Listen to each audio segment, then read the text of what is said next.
सरस्वती घेऊन आले गणपती गजानन संग सरस्वती घेऊन आले गणपती गजानन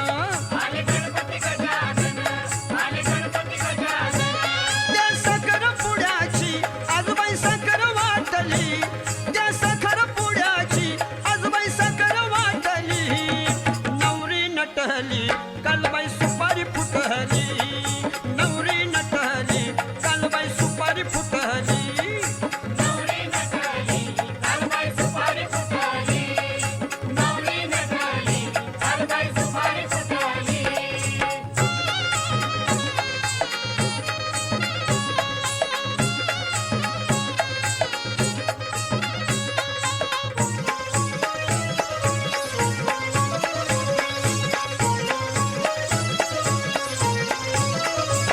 खंडेरायाच्या लग्नाला